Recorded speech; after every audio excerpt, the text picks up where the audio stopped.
안녕하세요. 장용석입니다. 최근 전기 자동차가 많이 증가하고 있는 사실을 잘 알고 계실 겁니다. 영상을 통해서 전기 자동차의 증가가 전력 산업에 어떤 영향을 주는지 여러 가지 사례를 통해 알아보도록 하겠습니다. 먼저 글로벌 전력 수요의 변화입니다. 2040년 글로벌 전력 수요가 2018년에서 52%로 증가할 전망인데요. 그렇다면 전기 자동차가 증가하면서 이 전력 산업에 어떤 영향을 주게 될까요?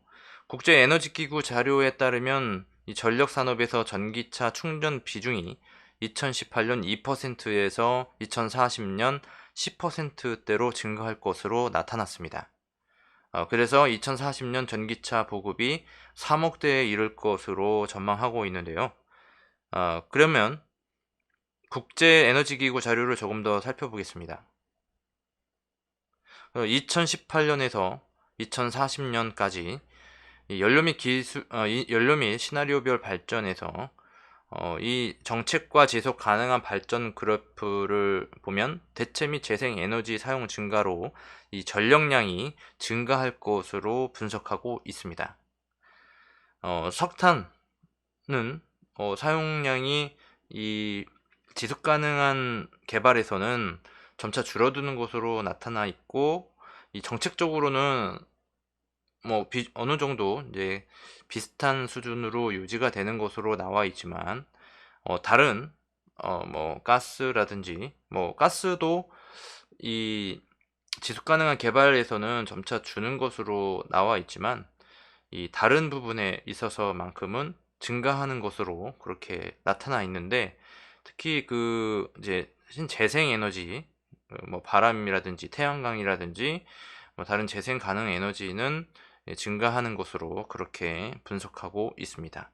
위에 보시면 TWH라는 것은 테라와트 아워라는 것을 뜻합니다. 부분 및 시나리오별 전력 수요를 보겠습니다. 자, 마찬가지로 이 전력 사용이 증가할 것으로 나타나 있는데, 특히 이제 산업과 이 주거 측면에서 그 양쪽 모두에서 크게 증가할 것으로 나타나 있습니다. 그러면 이러한 이제 전력량 증가를 대비하기 위해서 어떤 이제 정책이 시행되어야 되겠죠. 그래서 이 친환경 전력 생산 정책이 시행되어야 되는데, 무엇보다 신재생 에너지가 필요한 시기입니다. 이 전기 자동차는 배출가스가 나오지 않지만, 실제 이 전기 자동차를 충전하기 위해서 생산하는 전기는 그 화석 연료를 사용하기 때문에 이제 신재생 에너지를 통해 전기를 생산하는 것은 이제 중요한 과제라는 것이죠. 그러니까 다시 얘기하면, 화석 연료로 전기를 생산하는 것이 아니라 이제 태양광이라든지 풍력이라든지 이러한 이제 신재생 에너지 발전 시스템을 통해서 전기를 생산해서 전기 자동차에 충전해야 된다라는 그 이야기거든요. 결국에 이 신재생 에너지를 필요로 하는 그 목적은 환경적 이슈에 있다고 볼 수가 있겠습니다. 환경적 이슈는 결국 지구 온난화 현상의 원인이 되는 CO2의 배출을 줄이기 위한 것으로 볼 수 있습니다.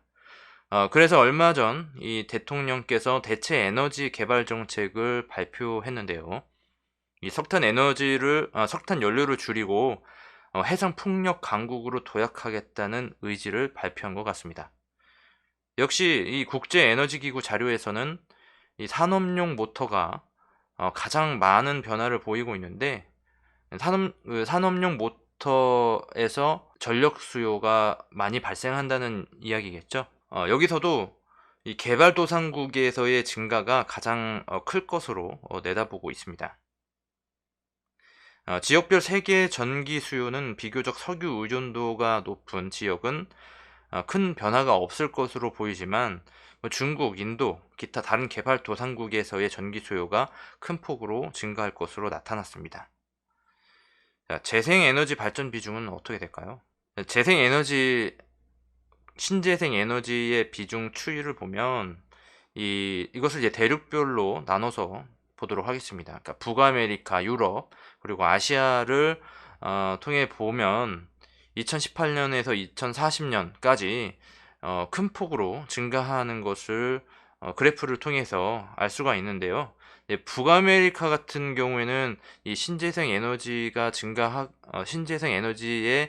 생산 비중이 증가하는 것은 맞지만 이 아시아에 비해서는 그 폭이 크지는 않은 것으로 그렇게 나타나 있는데, 북아메리카 같은 경우는 뭐 산유국이기 때문에 이 신재생 에너지의 어떤 그 발전이 급하지 않은 뭐 그런 상태인 것 같습니다. 그래서 이러한 이제 그래프를 보이고 있는데, 이 그래프는 이 전체 연료를 기준한 것이 아니라, 그러니까 신재생 에너지만 놓고 분석한 거기 때문에 참고를 잘 하셔야 될 것 같습니다. 자, 그러면은 재생 에너지를 전기 자동차에 이용하기 위해서 이제 태양광 전기차 충전 시스템을 도입하게 되는데요. 이제 BMW는 아이솔라 카포트라는 이름으로 태양광 충전 차고지를 공개했습니다. 테슬라는 슈퍼차저를 통해 태양광으로 급속 충전이 가능한 시설을 만들었고요. 그리고 볼보 자동차도 퓨어 텐션 파빌리온이라 해서 카포트의 크기를 변형할 수 있고 태양의 위치가 달라지는 것을 고려한 태양광 충전소를 소개했습니다. 이거는 어디까지나 좀 컨셉인 걸로 지금 알고 있습니다. 그런데 이 태양광 발전에도 문제가 있죠. 이 사진은 대한민국을 위성에서 찍은 사진입니다. 장마철에 찍은 위성 사진인데요. 구름이 많아서 태양광을 받을 수 없을 것 같은데, 문제는 또 있습니다. 최근 기사에 따르면 이 태양광을 설치한다며 산을 깎아서 결국 산사태가 일어났다는 보도가 있었습니다. 이처럼 이제 태양광 시설이 자연재해에 취약하다는 그 단점이 있습니다. 다시 이 전력에 대한 이야기로 돌아와서 이 전력 이용 패턴을 분석하면 전력 이용률은 낮부터 증가하여 이른 저녁에 최대가 된다고 합니다. 이 시기는 전기차를 충전하는 시간대와 비슷하겠죠. 그래서 전력 사용량이 급격히 늘어나는 피크 시간대에 전력을 분산하여 공급할 필요가 있다고 볼 수가 있겠습니다. 전력을 분산할 수 있는 방법은 시간대별로 전기 사용료를 차등적으로 책정하는 것인데요. 이것을 정책적인 측면으로 이야기할 수가 있겠습니다. 그렇다면 기술적인 측면에서도 볼 수가 있겠죠. 기술적인 측면은 현재 V2G라는 개념이 등장한 상태입니다. 즉 Vehicle to Grid라고 해서 전기 자동차를 충전기를 통해 기존 전력망과 연결하여 주차 중 전기차에 저장된 전기 에너지를 사용한다는 개념입니다. 전기차에 있는 에너지를 ESS, 그러니까 에너지 스토리지 시스템이라고 합니다. 그리고 양방향 충전기와 전력망이 있겠죠. 전력 가격이 높을 때 ESS에서 양방향 충전기로 전기를 공급하고 다시 전력망으로 보냅니다. 그러면 전력망에서 충전기로 전기를 보내서 전기차로 충전할 때는 전력 가격이 낮을 때가 될 겁니다. 국내에서도 V2G 사업을 하는 기업이 등장했습니다. 이 V2G 관련 국내 기업으로는 대우건설, 그리고 아이온 커뮤니케이션즈, KT 등이 있는데요. 외국 기업도 많이 있고 국내에서도 다른 여러 기업들도 있을 것으로 그렇게 보고 있습니다. 대우건설은 이 아파트를 건설할 때 이러한 V2G가 가능하도록 주차장과 전기 자동차 충전 시설을 만들고 있다고 하고요. 아이온 커뮤니케이션즈라는 기업에서도 양방향 충전과 에너지 저장 장치와 관련된 특허를 보유하고 있습니다.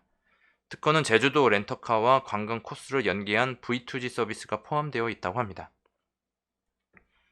통신업체인 KT는 전기차의 배터리 자원을 활용한 전력 수요 관리 EVDR을 시행한다고 했었는데요. 전력 수요 감축 발생 시 전기차를 전력 공급원으로 활용하는 사업 모델입니다. KT는 업무용 EV를 많이 보유하고 있기 때문에 충분한 효과가 있을 것 같습니다. 통신업체에서 정전이 일어나면 심각한 문제를 발생시키게 되는데 이런 문제를 보완할 좋은 대안이 될 것 같습니다. 그리고 전기차 충전 인프라도 변화가 예상됩니다. 완속 충전기와 급속 충전기 설치가 확대될 전망인데요. 급속 충전기의 경우 5분에서 10분 안에 완전 충전이 가능하도록 하겠다는 겁니다. 또 이게 휴게소 같은 편의시설을 갖추는데 자동차 업계와 정유사가 이러한 시설을 설치하기 위해 그 사업을 추진하고 있는 것으로 보입니다. 또 이제 전기차가 방전되지 않도록 이동형 급속 충전 서비스를 도입할 예정이라고 합니다.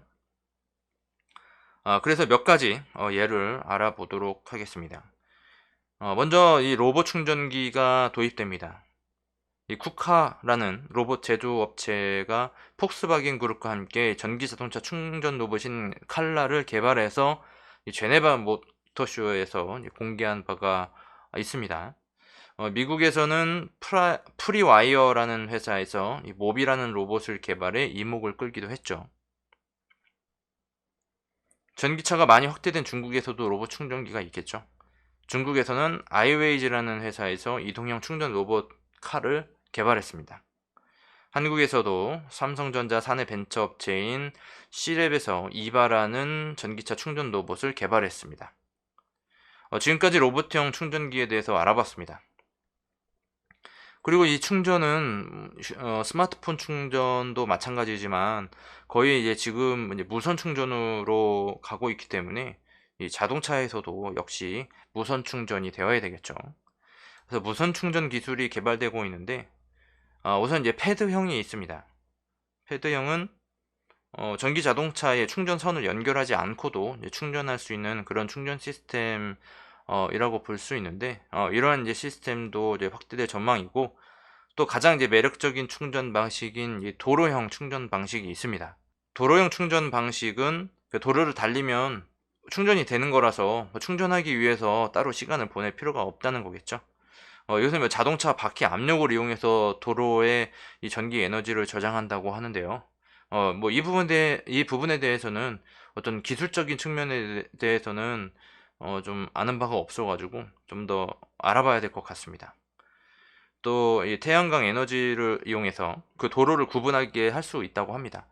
또 이제 복합형이 있는데 이것은 이제 무선과 로봇 그리고 패드를 혼합한 방식 이라고 하는데 이 세미시스코라는 기업에서 이런 이제 컨셉을 공개를 했는데요. 그러니까 이게 자율주행 기반 무선 충전 로봇 개발 이 국책 개발에 선정되었다고 합니다. 이 세미시스코라는 기업이 그런 국책 개발에 선정이 돼서 이러한 시스템을 이제 개발하고 있겠죠. 게다가 이 세미시스코는 이 초소형 전기 자동차를 개발해서 판매하고 있습니다. 화물용은 이미 판매를 하고 있는 것으로 알고 있고요. 이제 승용형으로 2인승 그 초소형 전기 자동차를 9월 17일부터 공개하고 뭐 판매한다고 하는데 지금은 사전 예약하는 걸로 사전 예약 중인 것으로 그렇게 알고 있습니다. 자, 그래서 지금까지 이제 전기 자동차를 통해서 전기 자동차의 발전이 이 전력 산업에 어떤 변화를 가져올 수 있을지 어떤 이제 몇 가지 예를 통해서 알아봤는데요. 이제 ESS 같은 경우에는 ESS를 통해서 전기 자동차를 소유한 이 소유자들이 그 전력망에 공급함으로 인해서 그 별도의 그 수익을 창출할 수 있는 수익을 얻을 수 있는 그런 비즈니스 모델도 나올 것으로 예상하고 있습니다. 그래서 뭐 전기차를 이용하는 것이 어느 정도의 그 불편은 있지만 이 어떤 이제 출퇴근하는 용도나 뭐 그런 용도를 사용하는 데 있어서 야간에 이 전기 충전을 하고 이 전기 자동차 안에 있는 배터리를 이용해서 이 별도의 전력을 공급하는 데 있어서는 이 전력이 부족할 때를 대비할 수 있는 좋은 어떤 대안이 되기도 하고 또 전력을 판매함으로 인해서 충전 비용을 또 보상받을 수 있는 그런 비즈니스 모델도 나올 것으로 보이고 있습니다. 이런 이제 전력 산업이 여러 가지 분야에 있어서 계속 만들어지고 있는데요. 이게 전기차의 가치가 얼마나 이제 큰지 예상해 볼 수 있는 그런 시간이었던 것 같습니다. 그래서 앞으로도 이 변화하는 자동차 시대에 이 전기차로 할 수 있는 다양한 가능성을 찾아야 할 때가 아닌가 그런 생각을 해보게 됐습니다. 다음 시간에는 지금 논란이 조금 있는 기사도 나오긴 했지만 제2의 테슬라라고 인식되는 정도로 그 큰 관심을 모으고 있는 니콜라 모터스에 대해서 알아보도록 하겠습니다. 니콜라는 이 수소를 기반으로 하는 그런 자동차 모델이라고 보시면 될 것 같습니다. 그래서 이것에 대해서는 다음에 알아보도록 예, 이상 마치도록 하겠습니다. 감사합니다.